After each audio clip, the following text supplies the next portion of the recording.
الحمد للہ رب العالمین والصلاة والسلام علی سید المرسلین وعلی آلہ وصحبہ اجمعین ومن تبعہم بإحسان الی یوم الدین. اعوذ باللہ من الشیطان الرجیم. بسم اللہ الرحمن الرحیم. قل اباللہ وآیاتہ ورسولہ کنتم تستہزئون لا تعتذروا فقد کفرتم بعد ایمانکم. محترم حاضرین، رمضان المبارک سے قبل ہمارے اس درس کے سلسلے میں جو شبہات کے ازالے کے زیر عنوان یا یہی کتاب کا نام ہے کشف الشبہات جاری تھا، اس میں آج کے زمانے کے وہ مسلمان جو بظاہر مسلمان ہیں، کلمہ گو ہیں، قرآن حدیث نبی صلی اللہ علیہ وسلم پر ایمان کے دعوے دار ہیں، لیکن ان کے یہاں اولیاء پرستی، شخصیت پرستی، قبر پرستی اور شرک کی مختلف قسمیں پائی جاتی ہیں. ان سے جو مناقشات ہوتے ہیں یا انہیں جب یہ بتایا جاتا ہے کہ آپ شرک میں ملوث ہیں، مبتلا ہیں، تو وہ اسے قبول نہیں کرتے اور اپنے آپ کو بری، شرک سے بعید اور مبرہ قرار دینے کے لیے جو شبہات پیش کرتے ہیں، میں اسے دلائل نہیں کہہ رہا ہوں کیونکہ وہ دلائل ہے بھی نہیں، جو شبہات پیش کرتے ہیں ان میں سے ایک بڑا شبہ جس پر بحث جاری ہے اور ہم نے اب تک تقریباً 6 یا 7 جوابات محمد بن عبد الوہاب رحمہ اللہ کے پڑھے، جو ہر جواب انتہائی شاندار ہے. وہ یہ کہتے ہیں کہ کفار مکہ نہ آخرت پر ایمان رکھتے تھے،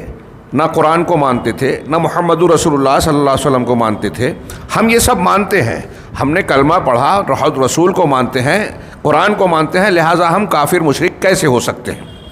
تو اس شبہ کا ازالہ کرتے ہوئے کہ ایسی بہت ساری دلیلیں ہیں جو بتاتی ہیں کہ ایک آدمی کلمہ گو ہے، نماز، روزہ اور بہت سارے دین کی باتوں کو مانتا ہے، مسلمان ہونے کا دعویٰ کرتا ہے،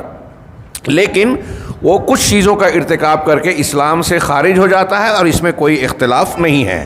ایسی کئی دلیلیں دی گئی. بنو حنیفہ نے مسیلمہ کذاب کو نبی مانا، کلمہ پڑھتے تھے، محمد صلی اللہ علیہ وسلم کو بھی رسول مانتے تھے، آخرت کو مانتے تھے، نماز روزے کا اہتمام کرتے تھے، لیکن صحابہ کرام نے ان سے جنگ و جدال کیا، ان کو کافر مانا اس لیے کہ انہوں نے نبی صلی اللہ علیہ وسلم کے بعد ایک نبوت کا تسلیم کیا. اسی طرح شیخ نے اور بھی کئی دلیلیں دی. حضرت علی رضی اللہ تعالیٰ عنہ کو جن لوگوں نے الہ کہا اور اللہ تبارک و تعالیٰ نے حلول کر لیا، اللہ حضرت علی نے ان کو سزا دی، یہاں تک کہ جلا دیا، اور پھر اس کی تفصیلات کچھ گزر چکی کہ ان کو بھی کافر مانا گیا جبکہ وہ بھی کلمہ پڑھتے تھے. آخری جواب جو ہم نے پڑھا تھا، ایسے 6-7 جوابات پڑھیں، وہ یہ کہ منافقین کا، جو میں نے ابھی آیت پڑھی سورہ توبہ کی، اس کا تذکرہ کیا تھا. شیخ محمد بن عبد الوہاب کی عبارت ہم نے پڑھی تھی اور اس کے بعد شارح کی شرح باقی تھی. میں نے آخری درس میں آخر میں یہی بات کہی کہ یہ شیخ محمد بن عبد الوہاب رحمہ اللہ نے بھی کہا آخری جملہ کہ اس شبہ کو سمجھیے کہ وہ جو کہتے ہیں یہ موجودہ دور کے مشرکین کہ تم مسلمانوں کو کافر قرار دیتے ہو، مسلمانوں میں ایسے لوگوں کو کافر قرار دیتے ہو جو لا الہ الا اللہ کی گواہی دیتے ہیں، نماز پڑھتے ہیں، روزے رکھتے ہیں. تو اس کا جواب بھی اچھی طرح سمجھیں، اس لیے کہ شیخ نے آخری جملہ کہا فَإِنَّهُ مِنْ أَنْفَعِ مَا فِيهِ هَذِهِ الْأَوْرَاقِ.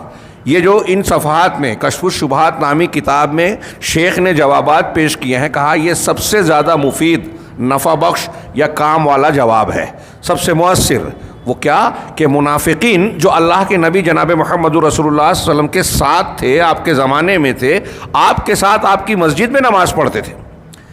اور یہ جو آیت ابھی ہم پڑھنے جا رہے ہیں جس کا ذکر ہوا اور آگے اس کی شرح آ رہی ہے، یہ جو آیت نازل ہوئی اس وقت نازل ہوئی جب یہ لوگ نبی کریم صلی اللہ علیہ وسلم کے ساتھ غزوہ تبوک کے سفر میں شرکت کر کے واپس لوٹ رہے تھے. چنانچہ شیخ نے کہا قالوا ولقد، یہ بات انہوں نے کہی جبکہ انہوں نے کلمہ کفر کہی اپنے اسلام لانے کے بعد. یہ قرآن نے کہا کہ قالوا وقد کفروا، قالوا ولقد قالوا کلمۃ الکفر وکفروا بعد اسلام، کہ ان لوگوں نے اسلام لانے کے بعد کفر کیا. کیوں؟ ایک کلمہ کہا. ایک کلمہ کہنے کی وجہ سے، میں نے شاید آخری درس میں یہ بات بیان کی تھی کہ ان کے نفاق وغیرہ کا معاملہ تو جدا ہے، وہ ایک کفر کا چھپا کر رکھنا الگ بات ہے، لیکن ظاہر میں اللہ رب العالمین نے ان کو کافر اس بنیاد پر یہاں قرار دیا کہ انہوں نے زبان سے کفر کی ایک بات کہی تھی اور وہ کیا تھی؟ اللہ رب العالمین نے یہ آیت جو نازل کی، قل اب اللہ و آیاتہ و رسولہ کنتم تستہزئون، آپ ان سے کہیے کہ کیا اللہ کے ساتھ، اس کی آیتوں کے ساتھ، اس کے رسول کے ساتھ تم استہزاء کرتے ہو، مذاق اڑاتے ہو؟ لا تعتذروا، اب عذر پیش نہ کرو، بہانے مت بناؤ، قد کفرتم بعد ایمانکم، تم نے ایمان لانے کے بعد کفر کیا۔ یہ سورہ توبہ کی آیت ہے جو نازل ہوئی۔ اس کا قصہ بڑا مشہور ہے، مختلف تفسیر کی کتابوں میں مروی ہے۔ اس قصے کو شیخ زید بن ہادی رحمہ اللہ نے نقل کیا کہ اہل نفاق میں سے کچھ لوگوں نے اس سفر میں اپنے آپ کو جو اکٹھا ہوئے، آپس میں گفتگو کیا، اور ان کی باتوں کے درمیان ان میں سے کسی نے یہ جملہ کہا کہ ما رأینا مثل قرائنا ہؤلاء ارغب بطونا ولا اکذب السنا ولا اجبن عند اللقاء، ہاں، کہ ہم نے اپنے ان قرا کی طرح، صحابہ کرام کی طرف اشارہ تھا اور اللہ کے نبی صلی اللہ علیہ وسلم بھی اس میں شامل رہے ہوں، تو کہا ان قرا کی طرح ہم نے پیٹ کی رغبت والا، سیدھے زبان میں کہیں کہ پیٹو، کھانے پینے والا یا کھانے پینے کا شوق رکھنے والا، اور ان سے زیادہ زبان کے اعتبار سے بول چال میں جھوٹ بولنے والا، ولا اجبنا عند اللقاء، اور دشمن سے مٹبھیڑ کے وقت، مقابلے کے وقت ان سے زیادہ بزدل ہم نے کسی کو نہیں دیکھا۔ یہ منافقین نے صحابہ کے بارے میں کہا۔ ہاں، فسمع ذلک عوف بن مالک، تو حضرت عوف ابن مالک رضی اللہ تعالیٰ عنہ، عوف ابن مالک اشجعی مشہور صحابی ہیں، انہوں نے یہ بات سن لی، تو اس بات کے کہنے والے سے انہوں نے کہا کذبت، تو جھوٹا ہے، ولکنک منافق، بلکہ تو منافق ہے، لأخبرن رسول اللہ صلی اللہ علیہ وسلم، میں اس بات کی خبر رسول اللہ صلی اللہ علیہ وسلم کو ضرور دوں گا۔ فذهب عوف الى رسول اللہ صلی اللہ علیہ وسلم لیخبرہ، اور حضرت عوف بن مالک جو ہیں اللہ کے نبی صلی اللہ علیہ وسلم کو یہ بات بتانے کے لیے نکلے، وہاں سے بڑھے تو دیکھا کہ قرآن آپ سے پہلے پہنچ چکا ہے، یعنی آپ کے پہنچنے سے پہلے اللہ نے قرآن کی آیت نازل فرما دی۔ ہاں، قال زید ابن اسلم رحمہ اللہ فرماتے ہیں کہ عبداللہ ابن عمر کہتے ہیں فنظرت الیہ متعلقا بحقب ناقۃ رسول اللہ صلی اللہ علیہ وسلم تنکبہ الحجارہ، تو میں نے دیکھا، حضرت ابن عمر اپنی روایت میں کہتے ہیں کہ میں نے دیکھا کہ وہ شخص جس نے یہ بات کہی تھی، جس کی شکایت عوف ابن مالک کرنے گئے تھے، وہ بھی دوڑا پہنچا، اور نبی کریم صلی اللہ علیہ وسلم جو اپنی سواری پر سوار ہو چکے تھے، اس اونٹنی کے لگام اور اس کی جو باندھنے والی رسی ہے اس کو پکڑ کر لٹکا ہوا ہے، ان کے جو زین کی رسی کو پکڑ کر لٹک رہا ہے اور اپنی معذرت پیش کر رہا ہے۔ ہاں، اور کہا کہ اس طرح گھسٹ رہا ہے اور اس کے پیروں میں زمین کے پتھر لگ رہے ہیں، اور رسول اللہ صلی اللہ علیہ وسلم یہی بات کہے جا رہے ہیں۔ یہاں اس روایت میں نہیں ہے لیکن دوسری روایتوں میں ہے کہ وہ یہ کہہ رہا تھا اللہ کے نبی صلی اللہ علیہ وسلم سے کہ اللہ کے رسول انما كنا نخوض ونلعب، ہم تو بس ہنسی مذاق کر رہے تھے، راستے میں جس طرح آج کل ہم بولتے ہیں نا ٹائم پاس کرنے کے لیے گانے وغیرہ سنتے ہیں، بہت ساری چیزیں، تو کہا کہ ہم راستہ طے کرنے کے لیے بس یوں ہی ہنسی مذاق اور کھیل کود والی باتیں کر رہے تھے، ہاں، مستی والی باتیں کر رہے تھے، ہمارا مقصد ایسا نہیں تھا۔ یہ وہ عذر پیش کر رہا تھا، اور یہ بھی جملہ قرآن نے نقل کیا، لیکن اللہ کے نبی صلی اللہ علیہ وسلم اسی کی طرف دیکھے بغیر یہ آیت پڑھتے جا رہے تھے اور اس سے زیادہ کوئی جواب نہیں دے رہے تھے۔ قل اب اللہ و آیاتہ و رسولہ کنتم تستہزئون لا تعتذروا فقد قد کفرتم بعد ایمانکم، کہ کیا اللہ، اس کی آیتوں اور اس کے رسول کے ساتھ تم استہزاء کرتے ہو؟ اب عذر پیش مت کرو، تم نے ایمان لانے کے بعد کفر کیا۔ یہ اللہ کا کلام نبی کریم صلی اللہ علیہ وسلم اس کے جواب میں پڑھ کر سنا رہے تھے۔ فکفرہم القرآن، اب غور کرنے کی بات ہے، ہاں، شیخ نے کہا کہ قرآن نے ان لوگوں کو کافر قرار دیا، مع انہم یشہدون اللہ الہ الا اللہ وان محمد رسول اللہ، حالانکہ یہ منافقین جنہوں نے یہ بات کہی تھی اور اس بات کے کہنے کی وجہ سے قرآن نے ان کو کافر کہا کہ تم استہزاء کر رہے ہو اللہ کے رسول کے ساتھ، قرآن کے ساتھ، اللہ کی آیتوں کے ساتھ، تو تم اب کافر ہو چکے۔ اللہ کے نبی صلی اللہ علیہ وسلم، اللہ تعالیٰ نے ان کو کافر قرار دیا، حالانکہ وہ لا الہ الا اللہ اور محمد رسول اللہ کی گواہی دیتے تھے، لوگوں کے ساتھ نماز پڑھتے تھے، جہاد کرتے تھے، اور وہ ھذا کانا، اور یہ واقعہ جو پیش آ رہا ہے یہ اللہ کے نبی صلی اللہ علیہ وسلم کی معیت میں ایک غزوے کے سفر میں پیش آیا ہے۔ اہم ترین غزوات میں سے ایک غزوہ تبوک، اس سے لوٹتے ہوئے پیش آیا، مطلب یہ غزوے میں بھی اللہ کے رسول صلی اللہ علیہ وسلم کے ساتھ شریک تھے، اور اللہ ان کو کافر کہہ رہا ہے۔ اب بتائیے کہ یہ جو کہہ رہے ہیں کہ کفار مکہ یا ہم کو کفار مکہ سے ملایا جا رہا ہے یا کافر یا مشرک کہا جا رہا ہے، اور اس میں یہ دماغ میں بٹھا لیا کہ ہم تو لا الہ الا اللہ پڑھتے ہیں، محمد رسول اللہ کہتے ہیں، نماز پڑھتے ہیں، قرآن کو مانتے ہیں۔ یہ منافقین بھی یہ ساری چیزیں مانتے تھے، ایک بات کی وجہ سے اللہ نے ان کو کافر قرار دیا۔ ووجہ الاستدلال، کہہ رہے ہیں کہ اس نص سے، قرآن کی اس آیت سے استدلال، دلیل حاصل کرنے کی جو وجہ ہے، شکل ہے، اور اس جیسی دوسری دلیلوں کی، وہ یہ ہے کہ اس شبہے کا ازالہ کرنا جو ہمارے زمانے کے مشرکین جس کو لیے پھرتے ہیں کہ وہ یہ سمجھتے ہیں کہ ہم تو نماز پڑھ رہے ہیں، روزہ رکھتے ہیں، شہادتین کی گواہی دیتے ہیں، لیکن اپنے اور اللہ کے درمیان واسطے وسیلے بنا کر ان کو پکارتے ہیں، ان کو مشکل کشا، حاجت روا مانتے ہیں، ان سے استغاثہ کرتے ہیں، اور یہ حالت رخا، خوشحالی میں بھی اور شدت اور تنگی کی حالت میں بھی، جیسا کہ پہلے کے مشرکین کرتے تھے، ٹھیک ویسا ہی عمل یہ بھی کر رہے ہیں۔ تو کیا یہ مشرک نہیں ہوئے؟ اتدری ماذا یریدون من الوسائط، اب یہ ان وسائط سے کیا چاہتے ہیں، ان سے کیا مانگتے ہیں؟ کہتے ہیں کہ ہم تو گنہگار ہیں، خطا کار ہیں، اللہ کے برے بندے ہیں، اور ہم اپنی حاجتیں اللہ کے جناب میں پیش کریں ہم اس لائق نہیں ہیں، لیکن ہم اپنی حاجتیں ان اولیاء جو مر چکے ہیں، اولیاء اور صالحین کے واسطے اور وسیلے سے، ذریعے سے پیش کرتے ہیں، اور ان سے یہ مانگتے ہیں کہ ہماری ضروریات کو اللہ کے جناب میں، دربار میں پیش کریں، اور پھر ہم حاجتوں، قضائے حاجت، اپنی ضرورت کے پورا ہونے کا کے منتظر ہوتے ہیں، تکلیف اور مصیبت، مشکل کشائی کے کی امیدوار ہوتے ہیں۔ اسی طرح ایسے یہ عمل کرنے کے بعد ہمیں امید ہوتی ہے کہ ہم کو اولاد مل جائے گی، تکلیف مصیبت دور ہو جائے گی، رزق جو ہے حاصل ہوگا، اور اس طرح کے وہ مطالب جو دنیا کے اغراض و مقاصد سے جڑے ہوئے ہیں۔ یجب ان یتوجہ بها المکلفون الی اللہ خالقہم، ایسی ضروریات جس میں مکلفین کے لیے لازم ہے کہ صرف اللہ کی طرف متوجہ ہوں، وہ ان ضروریات کے ساتھ ان مردوں، اولیاء اور صالحین کی طرف متوجہ ہیں، لیکن حقیقت میں اس کا حقدار صرف خالق و مالک ہے،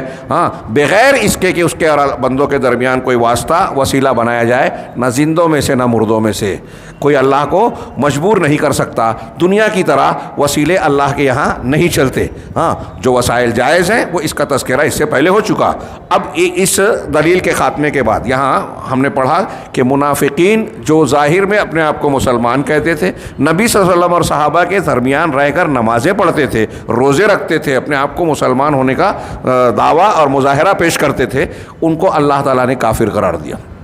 ان کا جو نفاق چھپا ہوا تھا اپنی جگہ، اس دلیل میں جو ہم نے پڑھی، ان کے ایک کلمے کی وجہ سے اللہ نے ان کو کافر قرار دیا۔ اب اگر آج کوئی شخص کھلا شرک اکبر اختیار کرتا ہے، اس کا ارتکاب کرتا ہے عقیدتاً، عملاً یا قولاً، تو وہ کتنا بھی دعویٰ کرے کہ میں مسلمان ہوں، وہ لا الہ الا اللہ کا ورد صبح اور شام کرتا رہے، وہ کچھ کافر اور مشرک ہوگا جب تک اپنے شرک اکبر سے تائب نہ ہو جائے، توبہ نہ کر لے، سچی توبہ۔ آگے کہہ رہے ہیں کہ ان کی دلیل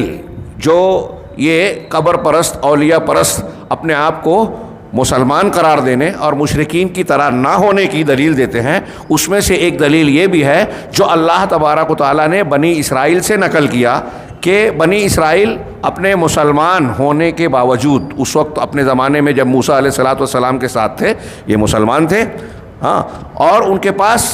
توریت کا نبی حق برحق حضرت موسیٰ علیہ السلام کا لایا ہوا کچھ علم، ان کی تعلیم اور ان کی بھلائیاں موجود تھی۔ ان لوگوں نے حضرت موسیٰ علیہ السلام سے کہا اجعل لنا الہا کما لہم آلہہ، یہ سورہ اعراف میں اللہ نے نقل کیا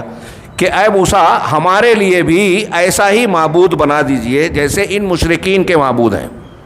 ان کے آلہہ ہیں، معبودان، بتوں کو اور مختلف چیزوں کو بنا کر یہ پوج رہے ہیں، ایسے ہی ہمارے لیے کوئی معبود تراش دیجئے، بنا دیجئے۔ تو حضرت موسیٰ علیہ السلام سے انہوں نے یہ مطالبہ کیا۔ حضرت موسیٰ علیہ السلام نے کہا، بہت غصہ ہوئے اور کہا کہ انکم قوم تجہلون، تم جاہل لوگ ہو۔ اسی طرح صحابہ کرام میں سے کچھ لوگوں نے جب فتح مکہ کے بعد نئے مسلمان ہوئے تھے، ترمذی کی روایت ہے حضرت ابو واقد لیثی رضی اللہ تعالیٰ عنہ کی، تو ان میں سے کچھ صحابہ نے مشرکین کو دیکھا کہ وہ ایک بیری کے درخت پر اسلحے لٹکاتے ہیں، اس سے تبرک حاصل کرتے ہیں، تو اسے دیکھ کر ان صحابہ نئے مسلمانوں نے کہا تھا، پرانے مسلمانوں نے نہیں کہا تھا کہ اجعل لنا ذات انوات. یہ شیخ محمد عبد الوہاب کی عبارت چل رہی ہے، یہ ان کا شبہ پیش کر رہے ہیں کہ ہمارے لیے بھی ذات انوات. مشرکین نے اس بیری کے درخت کا نام ذات انوات رکھا تھا. تو اللہ کے نبی صلی اللہ علیہ وسلم سے ان نئے مسلمانوں نے یہ کہا کہ اے اللہ کے نبی صلی اللہ علیہ وسلم، جیسے ان مشرکین کا ذات انوات یہ درخت ہے، ہمارے لیے بھی بنا دیجئے. تو اللہ کے رسول صلی اللہ علیہ وسلم نے قسم کھائی، اللہ اکبر والذی نفسی بیدہ، یہ قسم کھا کے کہی، اللہ اکبر بھی کہا، اور کہا اس ذات کی قسم جس کے ہاتھ میں میری جان ہے، جس کے قبضے میں میری جان ہے. کہا ان ھذا نذیر قول بنی اسرائیل علی موسیٰ، کہ تم لوگوں نے یہ جو بات کہی ہے نا، صحابہ سے کہا یہ جو بات کہی ہے کہ ہمارے لیے ذات انوات بنا دیجئے، یہ بنی اسرائیل کی اس بات جو موسیٰ علیہ السلام سے کہی تھی اسی کی طرح ہے، جو انہوں نے کہا تھا کہ اجعل لنا الہا، اے موسیٰ ہمارے لیے معبود بنا دیجئے. بہت غور کرنے کی بات ہے. صحابہ نے اللہ کے رسول سے کہا کہ ہمارے لیے ذات انوات بنا دیجئے، جیسے مشرکین تبرک حاصل کر رہے ہیں جھاڑ درخت سے. تو اللہ کے رسول صلی اللہ علیہ وسلم جواب میں کیا کہہ رہے ہیں کہ جیسے موسیٰ کی قوم نے کہا تھا کہ ہمارے لیے معبود بنا دیجئے، تمہارا قول بالکل ویسا ہی ہے. آج کتنے لوگوں نے کتنی چیزوں کو مقدس اور متبرک بنایا، اللہ اور رسول نے نہیں بنایا. ہمارے ہاں جو بولتے ہیں اجمیر شریف، منہ مبارک، نعلین شریفین، فلاں شریف دماغ، کیا دلیل ہے اس کی؟ کسی چیز کو کوئی کسی نے منسوب کر دیا اللہ کے نبی سے، کسی بزرگ سے، اور بہت سارے بزرگوں کے مقامات، ان کے کپڑے، ان کے لباس، ان کی آثار کو لوگوں نے تبرک والا کا ذریعہ سمجھ رکھا ہے. اللہ اور رسول اللہ صلی اللہ علیہ وسلم نے جن چیزوں کو متبرک نہیں بنایا وہ مقدس اور متبرک شریعت کے اعتبار سے نہیں ہوں گے. فضیلت والی کوئی چیز ہو سکتی ہے. آپ غور کیجئے کتنی چیزیں ہیں کعبہ بیت اللہ میں، لیکن ہم بوسہ کسے دیتے ہیں؟ بیت اللہ میں مقام ابراہیم ہے، رکن یمانی ہے، حتیم ہے، اور بہت ساری مقدس چیزیں ہیں جن کا احترام لازم ہے ہم پر. لیکن بوسہ دینا کس کے لیے مشروع ہے؟ بہت سارے جاہل کئی جگہ بوسہ دیتے ہیں، لیکن عمر فاروق رضی اللہ تعالیٰ عنہ نے حجر اسود کو بوسہ دیا. ہر مسلمان جو ثابت شدہ مشروع کام ہے بوسہ کا، وہ حجر اسود کے ساتھ ہے. حضرت عمر نے اسے بوسہ دیتے ہوئے کہا تھا کہ میں جانتا ہوں تو پتھر ہے، نہ نقصان پہنچا سکتا ہے نہ نفع. اگر میں نے اللہ کے نبی صلی اللہ علیہ وسلم کو تجھے بوسہ دیتے ہوئے نہ دیکھا ہوتا تو کبھی بوسہ نہیں دیتا. کتنی صاف اور واضح بات ہے. کیا موقف پیش کر رہے ہیں. حضرت عمر بن خطاب رضی اللہ تعالیٰ عنہ کے اس قول سے کتنی واضح تعلیم مل رہی ہے کہ ہم وہی بوسہ دیں گے، وہی کام کریں گے جو اللہ کے رسول صلی اللہ علیہ وسلم سے ثابت ہے اور آپ نے بتایا. جہاں آپ نے نہیں کہا، نہیں بتایا، وہ کتنی بھی محترم مقدس فضیلت والی چیز ہو، ہم بوسہ نہیں دیں گے. لیکن لوگ آج کتنی چیزوں کو اس طرح فضیلت والی چیز، تقدس والی چیز سمجھ کر بوسہ دے رہے ہیں. خیر، یہاں ضمناً میں نے یہ باتیں تھوڑی سی بیان کی اور بہت اہمیت کی حامل بات ہے. اللہ کے نبی صلی اللہ علیہ وسلم کا یہ فرمان اور اس کو مشابہت دینا قوم موسیٰ سے کہ ہمارے لیے معبود بنا دیجئے، بہت غور کرنے کے لائق ہے. آج ہندوستان پاکستان کے مسلمانوں کو یہ حدیث سمجھانے کی ضرورت ہے، شدید ضرورت ہے. اور عوام ہی نہیں، علماء کو بھی سمجھانے کی ضرورت ہے جو شرک کی دکانیں چلا رہے ہیں اور تقدس کی آڑ میں اپنی جو ہے دنیا کا بنانے کی کوشش کرتے ہیں. لیکن آگے شیخ کہہ رہے ہیں کہ اللہ کے نبی صلی اللہ علیہ وسلم اور صحابہ نے یہ مطالبہ کیا تو اللہ کے رسول نے کہا کہ تمہارا یہ قول ایسا ہی ہے کہ ہمارے لیے معبود بنا دو. لیکن مشرکین کے پاس ایک شبہ ہے جو وہ اس قصے میں ڈالتے ہیں. اس قصے کو نقل کر کے یہ جو شرک کرنے والے لوگ ہیں ہمارے یہاں، وہ کچھ شبہ پیدا کرتے ہیں. وہ کیا؟ وہ کہتے ہیں کہ ان بنی اسرائیل لم یکفروا بذالک، کہ بنی اسرائیل، دیکھیے بنی اسرائیل نے یہ بات حضرت موسیٰ علیہ السلام سے کہی کہ ہمارے لیے معبود بنا دو، لیکن اس بات کو کہنے کے باوجود وہ کافر نہیں کہلائے، وہ کافر نہیں ہوئے، ان کو کافر نہیں کہا جاتا. اسی طریقے سے جن صحابہ کرام نے، نئے مسلمانوں نے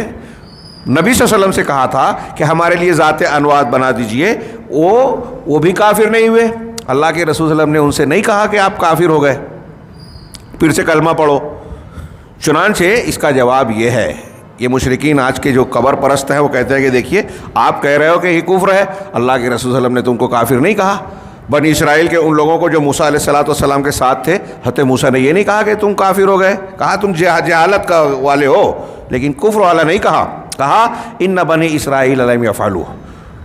یفعلوا ذلک۔ اس کا جواب یہ ہے کہ حضرت موسیٰ نے یہ جو بات کہی تھی کہ یہ تم نے ایسی یہ جہالت والی بات کہی ہے، بنی اسرائیل نے یہ عمل ان سے کہا تو تھا موسیٰ سے کہ ہمارے لیے معبود بنا دیجئے، لیکن معبود بنایا نہیں تھا،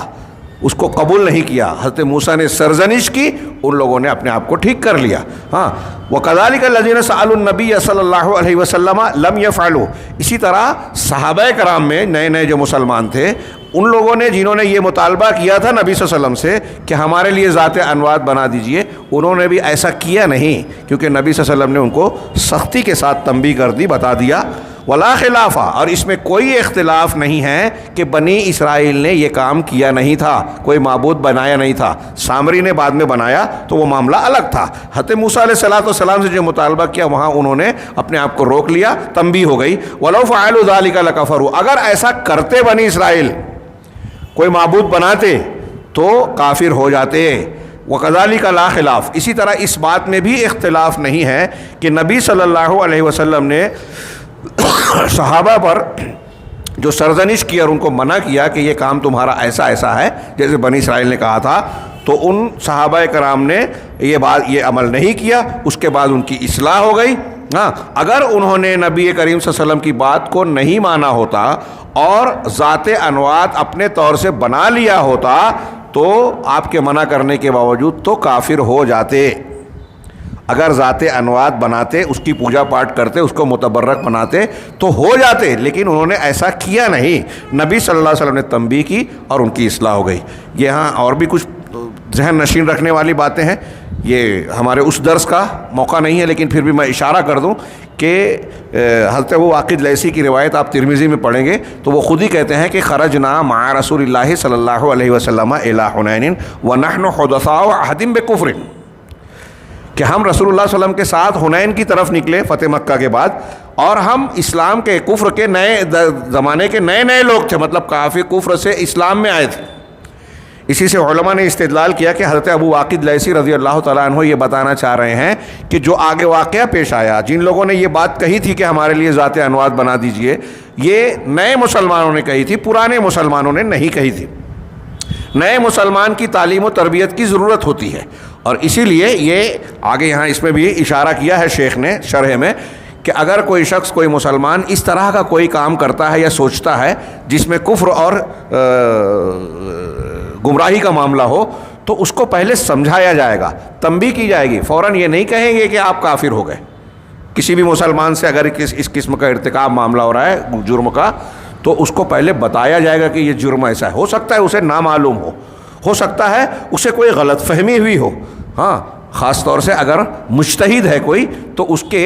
ایسی خطا پر جہاں اس سے اس طرح کا معاملہ پیش آ رہا ہے فوراً فتویٰ نہیں دیا جائے گا، پہلے اس کے سامنے دلیل پیش کی جائے گی، تنبیہ کی جائے گی۔ تنبیہ ہو جانے کے باوجود، سمجھ لینے کے باوجود جب وہ نہیں مانے گا تب فتویٰ لگ سکتا ہے۔ ہاں آگے آ رہی ہے بات، کہا اگر صحابہ کرام نے ذات انوات آپ کی ممانعت اور سرزنش کے باوجود مناتے تو کفر کا ارتکاب کرنے والے ہوتے، لیکن انہوں نے ایسا کیا نہیں ہے۔ ہاں وَهَذَا هُوَ الْمَطْلُوب، اور یہی مطلوب ہے۔ ہاں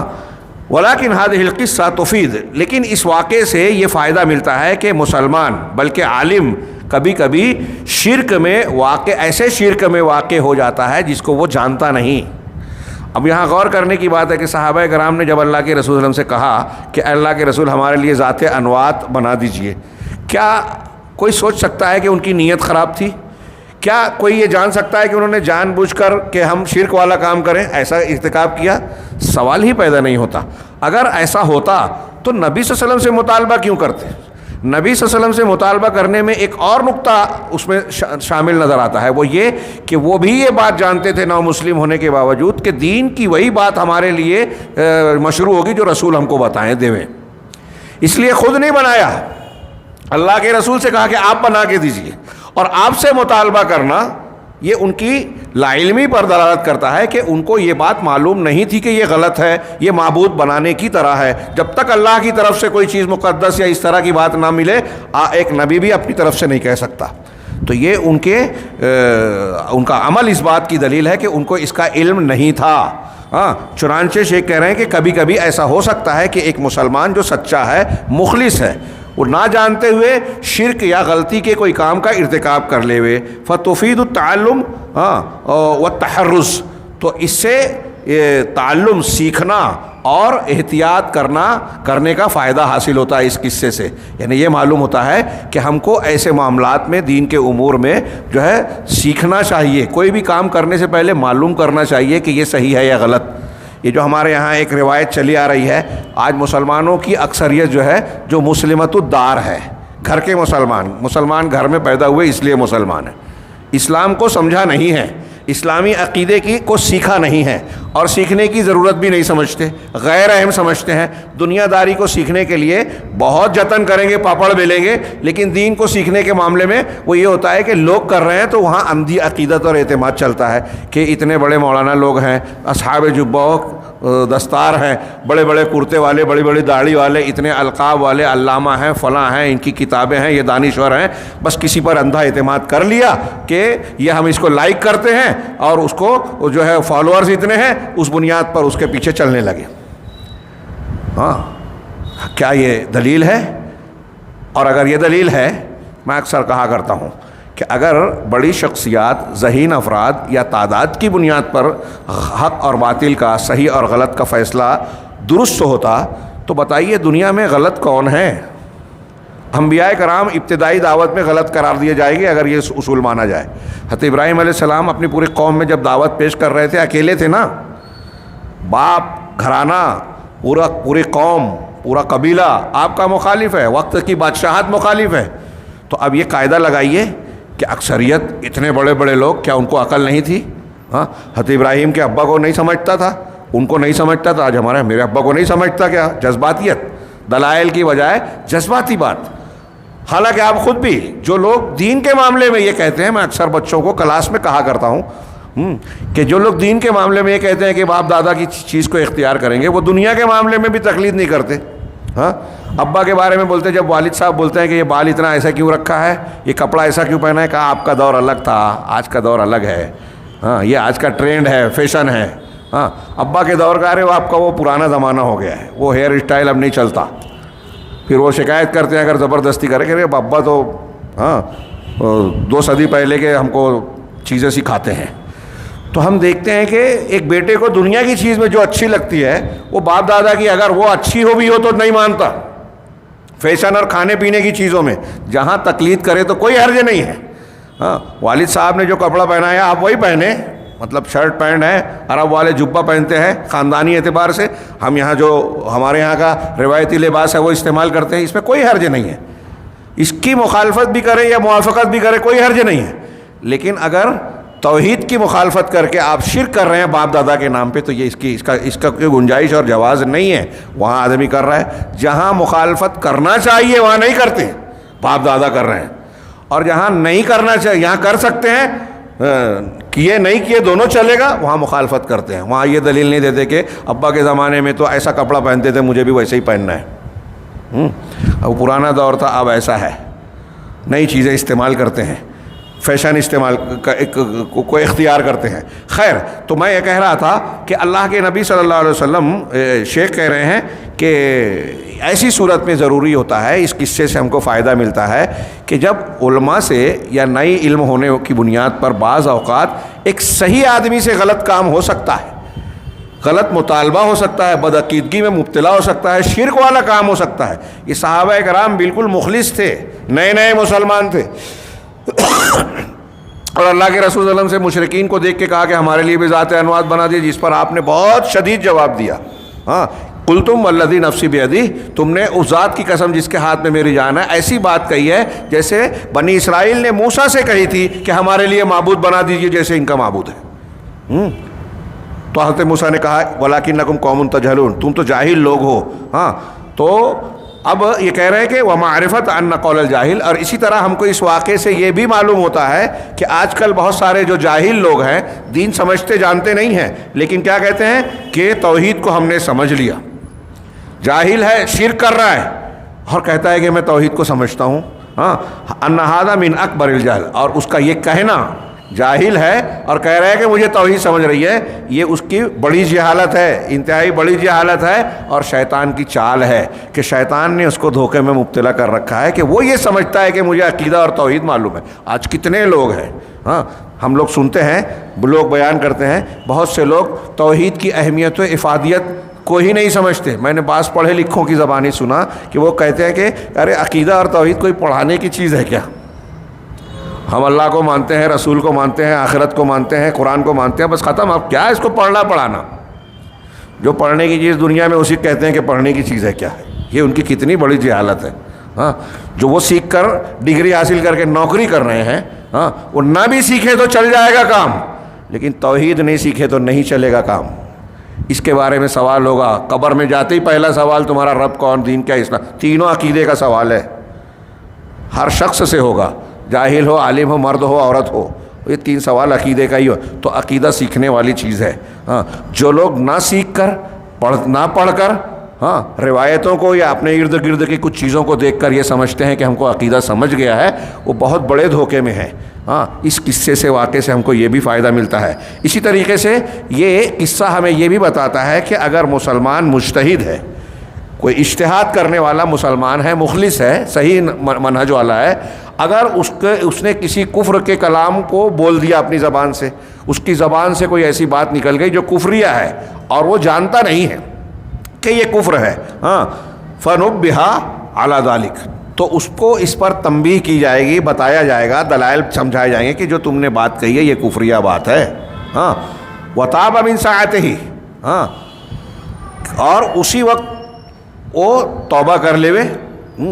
مان جائے، تنبیہ کی جائے اور وہ مان لے، تو اس کو کافر نہیں قرار دیا جائے گا. صحابہ کرام نے کہا، نئے مسلمانوں نے، کہ اللہ کے رسول ہمارے لیے ذات انوات بنا دیجئے. اللہ کے رسول نے اس پر رد کیا اور کہا کہ یہ تمہارا قول ایسے ہی ہے کہ ہمارے لیے معبود بنا دو. تو صحابہ نے اپنی اصلاح کر لی. تو اب ان کو کافر کہنے کی کوئی وجہ ہی نہیں ہے. غلطی ہوئی تھی لاعلمی کی بنیاد پر، جب بتایا گیا تو انہوں نے اپنے آپ کو ٹھیک کر لیا، توبہ کر لی. کما فعل بنو اسرائیل، جیسے کہ بنی اسرائیل نے کیا اور جن لوگوں نے نبی کریم صلی اللہ علیہ وسلم سے یہ مطالبہ کیا تھا، تو ان کی اصلاح ہو گئی. وتفید ایضا، اس واقعے سے ہم کو یہ بھی فائدہ حاصل ہوتا ہے کہ انہ لو لم یکفر، کہ اگرچہ اس کو کافر نہیں کہا جائے گا،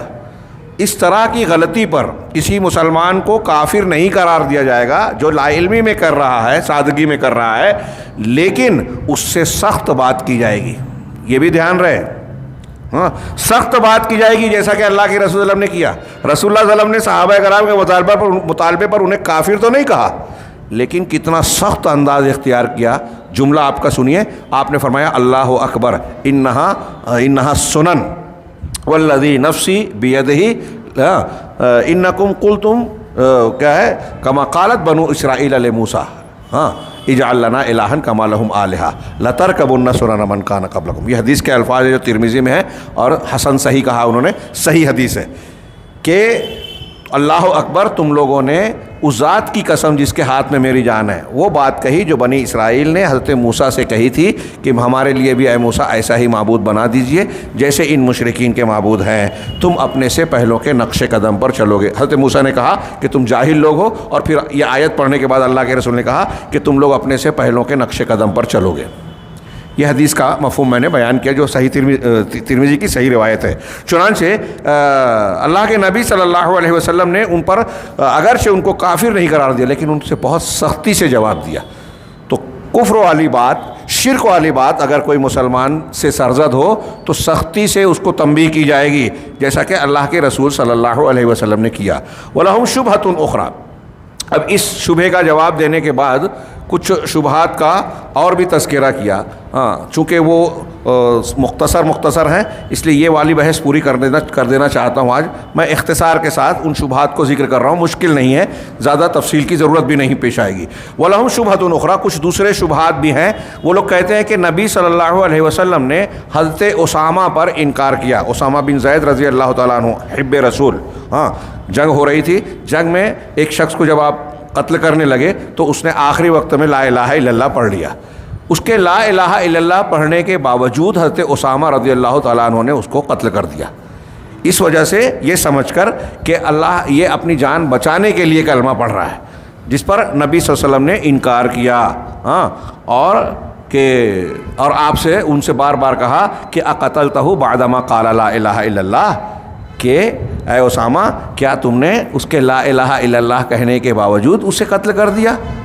روایتوں میں ہے کہ اللہ کے رسول نے کہا کہ قیامت کے دن تم لا الہ الا اللہ کا کیا کرو گے، کیا جواب دو گے؟ یہ ایک روایت پیش کرتے ہیں مشرکین، یہ قولیہ پرست۔ اسی طریقے سے ایک دوسرا قول اللہ کے رسول صلی اللہ علیہ وسلم کا پیش کرتے ہیں کہ آپ نے کہا امرت ان اقاتل الناس حتی یقولوا لا الہ الا اللہ، کہ لوگوں سے مجھے قتال کا حکم دیا گیا ہے یہاں تک کہ وہ لا الہ الا اللہ کہہ لیں۔ جب لا الہ الا اللہ کہہ لیں گے تو اب ان سے جنگ نہیں لڑنی ہے، ان کی جان نہیں مار سکتے۔ یہ حدیث وہ احادیث اخرى، اور دوسری احادیث بھی پیش کرتے ہیں، ہاں، اس شخص کے بارے میں ایسی روایتیں کہ جس نے لا الہ الا اللہ کہہ دیا اس سے اب ہاتھ روک لیا جائے گا، ایسی حدیثیں پیش کرتے ہیں۔ اور ان جاہلوں کی، شیخ محمد عبد الوہاب کہہ رہے ہیں کہ ان جاہلوں کا مطلب اس دلیل سے کیا ہے کہ جس شخص نے لا الہ الا اللہ کہہ لیا اب وہ کافر نہیں ہوگا، قتل نہیں کیا جائے گا، چاہے وہ جو بھی عمل کرے، وہ اب کوئی بھی عمل کرے۔ اب جن لوگوں کے یہاں مرجیہ اور ہمارے یہاں بعض احناف کے یہاں جو قول ہے کہ بھائی ایمان گھٹتا بڑھتا نہیں ہے، ہاں، اور میرا ایمان اور حضرت جبرائیل کا اور سب کا ایمان برابر ہے، کوئی کچھ بھی کر لے وے، اس کا بھی یہی نتیجہ ہے، ہاں۔ اور میں اکثر کہتا ہوں، کچھ لوگوں کو بہت برا لگتا ہے کہ اس عقیدے کی بنیاد پر اور یہ جو فضائل بیان کیے جاتے ہیں کہ آپ یہ کر لیے تو اتنے سال کے گناہ معاف، اتنے سال کے گناہ معاف، تو اس کی بنیاد پر ہم دیکھتے ہیں کہ آج بہت سارے مسلمان ظلم و زیادتی کر رہے ہیں، دوسروں کے حقوق کو تلف کر رہے ہیں، بھائی کے، بہن کے، بیوی کے، بچوں کے حقوق مارتے ہیں، ظلم کرتے ہیں، اور نہ جانے کیا کیا حرام خوریاں، حرام کاریاں کرتے ہیں،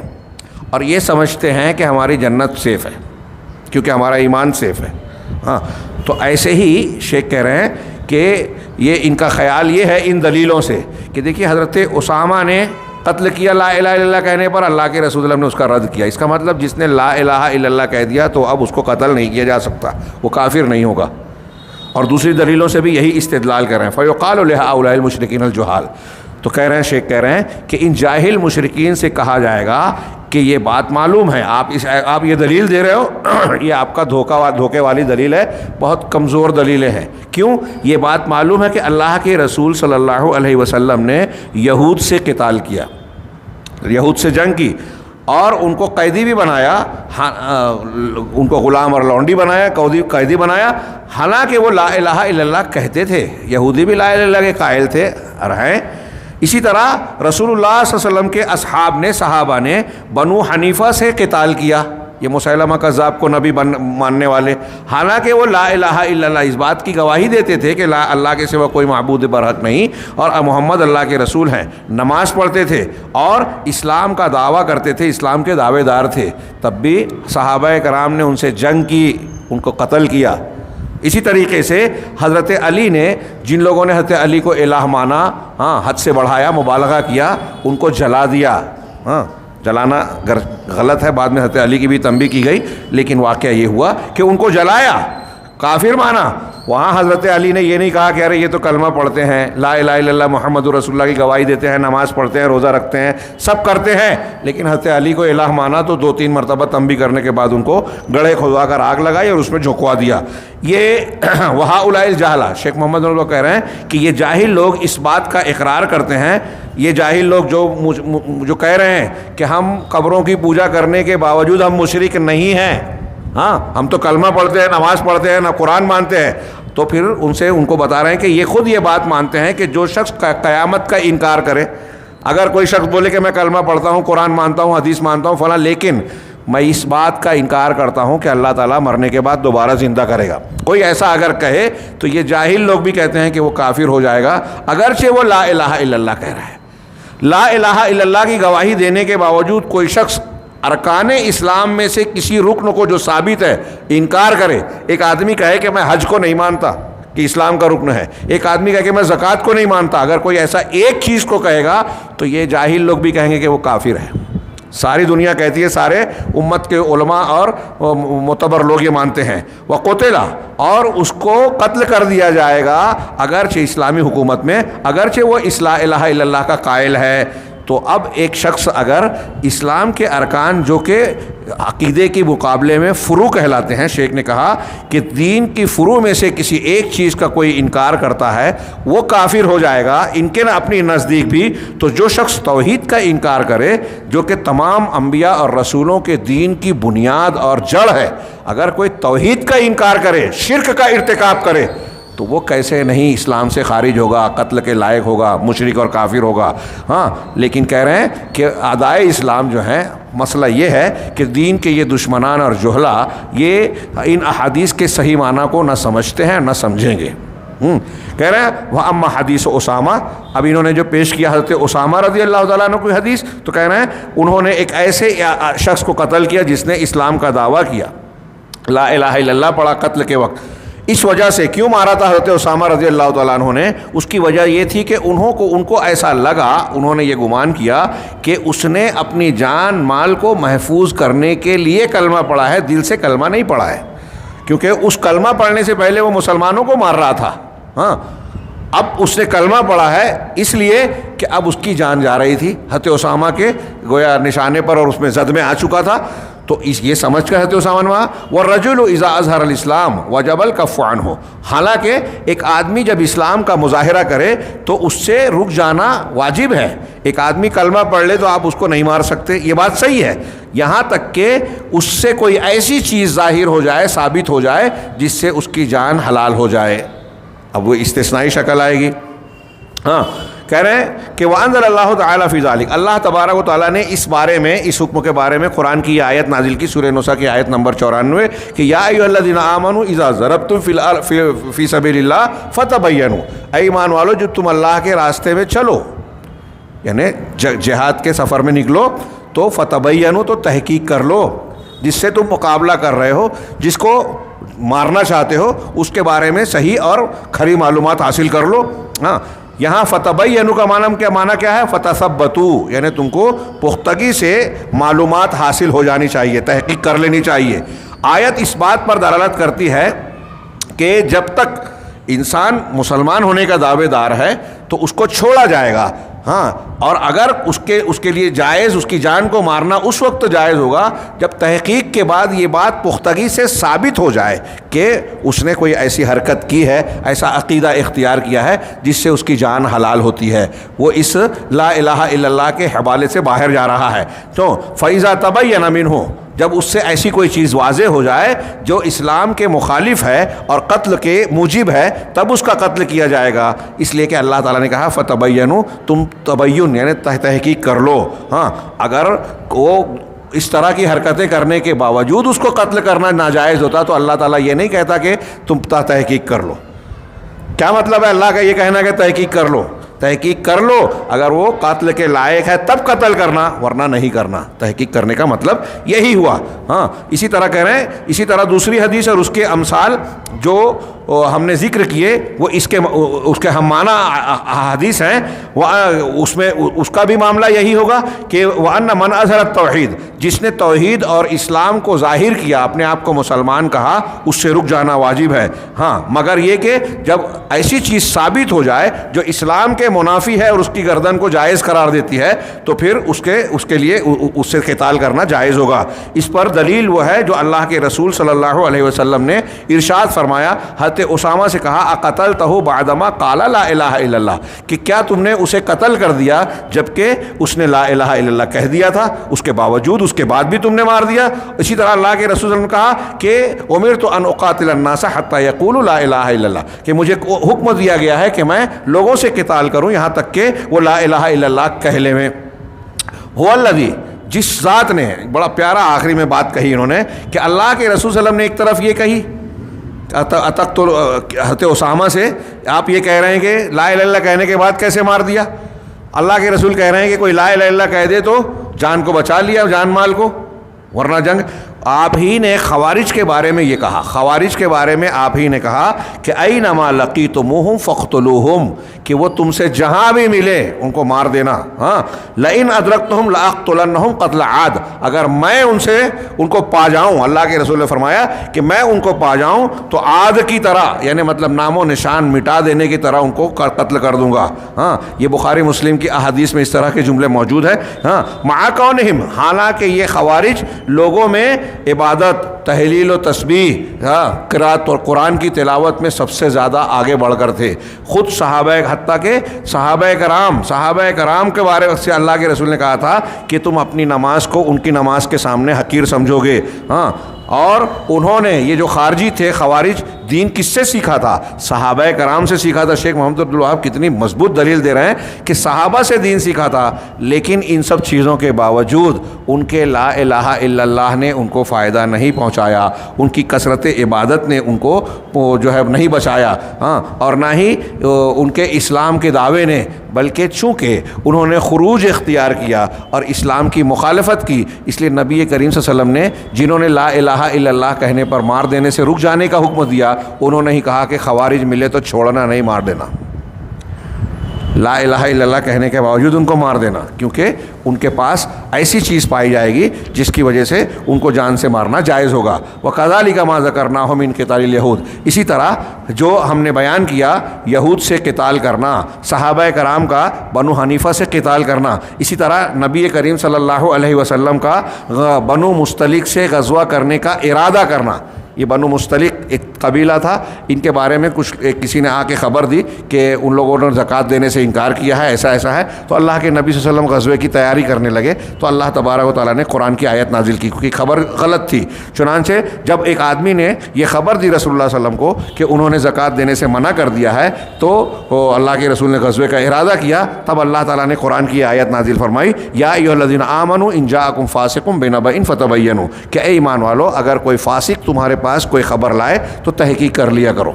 آج ہمارے ہاں مسلمانوں میں عمومی طور سے اخبار ریڈیو والا تو تھا ہی معاملہ، اب سوشل میڈیا پہ بھی چلتا ہے کہ ایک کوئی بات سنی یا کوئی میسج آیا تو بغیر تحقیق کیے ہوئے اس کو فارورڈ کر دیا. یہ قرآن کی اس آیت کے خلاف ہے. ہاں کبھی کبھی بہت بڑا نقصان ہوتا ہے. اللہ نے آگے فرمایا ان تصیبوا قوما بجہالہ، کہ تم کسی قوم پر کسی لا علمی کی وجہ سے جو تم اس پر ہلہ بول دو، فتصبحوا علی ما فعلتم نادمین، اور پھر جو تم نے کیا اس پر تم بعد میں شرمندہ اور ندامت والے ہو جاؤ. ہاں وکان الرجل کاذبا علیہم، جو خبر لانے والا آدمی تھا انہوں نے بنو مستلق کے بارے میں غلط خبر دی تھی، اور اس غلط خبر کی بنیاد پر رسول اللہ صلی اللہ علیہ وسلم نے تیاری شروع کی. تب یہ قرآن کی آیت نازل ہوئی. چنانچہ فکل ھذا یدل، شیخ نے آخری جملہ کہا کہ یہ ساری دلیلیں بتاتی ہیں کہ نبی صلی اللہ علیہ وسلم کی مراد احادیث میں کیا ہیں. وہاں دیکھیے کہ وہ بھی مسلمان تھے، بنو مستلق کے لوگ یہاں استدلال کیا کر رہے ہیں کہ وہ مسلمان تھے، کلمہ پڑھتے تھے، نماز روزہ سب کرتے تھے، لیکن خبر یہ ملی کہ زکوٰۃ دینے سے منع کر رہے ہیں. آپ نے جنگ کا ارادہ کر لیا کہ اسلام کی ایک بنیاد، ایک رکن کو رد کر رہے ہیں، نہیں مان رہے ہیں. تو یہ خبر غلط تھی، اس لیے ارادہ ترک کر دیا. لیکن پتہ کیا چلا کہ اگر کوئی مسلمان مسلم مملکہ میں ایک چیز کو چھوڑے گا تو اس سے قتال جائز ہو جا رہا ہے، وہ ایک چیز کو رد کرے گا. چنانچہ یہ ساری باتیں دلالت کرتی ہیں کہ وہ حدیثیں جس سے یہ لوگ استدلال کر رہے ہیں کہ ہم نے تو کلمہ پڑھ لیا ہے، اب کلمہ پڑھ لینے والے کی جان محفوظ ہو گئی، وہ مسلمان ہے، وہ کافر مشرک نہیں ہوگا، یہ صحیح استدلال ان کا نہیں ہے. جب لا الہ الا اللہ کسی نے کہا ہے تو اس کے تقاضوں پر پورا اترنا چاہیے. شیخ نے شرح میں بہت مختصر کہا، ان کا ایک حصہ صرف میں ذکر کروں جس سے پہلے کی بات کا اعادہ ہو جائے. کہہ رہے ہیں کہ شیخ محمد الوہاب کا یہ جو پورا ہم نے ابھی آج پڑھا، یہ پورا مقطع ان ردود میں سے ہے، شبہات کے ازالے کے، جو ہمارے ان کے اپنے زمانے کے اور آج کے زمانے کے مشرکین کی کا دعویٰ ہوتا ہے کہ وہ توحید سے ہٹے ہوئے ہیں، قبر پرستی کرتے ہیں، شخصیات کو پوجتے ہیں. ہاں تو محمد عبدالوہاب نے ان کے شبہات کو دور کرنے کے لیے جو ان کی دلیلیں ہیں اس کو شدت کے ساتھ رد کیا. وہ جو کہتے ہیں کہ جو شخص لا الہ الا اللہ محمد الرسول اللہ کی گواہی دے تو اب وہ موحد ہو گیا، ان کی ایسی سمجھ ہے. ہاں اور چاہے جو عمل کرے چاہے قبر پر ماتھا ٹیکے، نظر و نیاز کرے، غیر اللہ کے نام کی تعزیہ پرستی کرے، وسیلہ بازی کرے، دوسروں سے اللہ کے علاوہ سے جو ہے جلب منفعت، دفع مضرت کا عقیدہ رکھ کے ان کو پکارے، استغاثہ کرے، ان کو مشکل کشا سمجھے، حاجت روا مانے، ہاں ایسی چیزیں اوثان قبروں سے، بتوں سے لو لگائے جو صرف اللہ رب العالمین کے اختیارات میں ہیں، بلکہ جو اولیاء، جن کو یہ اولیاء کا نام دیتے ہیں، ان بزرگوں کی قبروں پر جا کر اپنی حاجتیں پیش کرے اور ان سے امید رکھے، مرادیں پوری ہونے کی، مشکل کشائی کی امید رکھے۔ یہ ساری حرکتیں جو ہے پہلی جاہلیت کے طریقے میں سے ہے۔ ہاں نبی صلی اللہ علیہ وسلم نے ایسے ہی عقیدہ رکھنے والوں سے قتال کیا اور ان کو اس بات کی دعوت دی کہ وہ الہ واحد کو پوجیں جس کے سوا کوئی معبود نہیں، معبود برحق نہیں ہے، وہی رحمان و رحیم ہے، اس کی عبادت کریں۔ لا الہ الا اللہ کو ماننے کا تقاضا یہ ہے کہ اس کے جتنے معبودیت کے جتنے مفہوم ہیں ان تمام کی نفی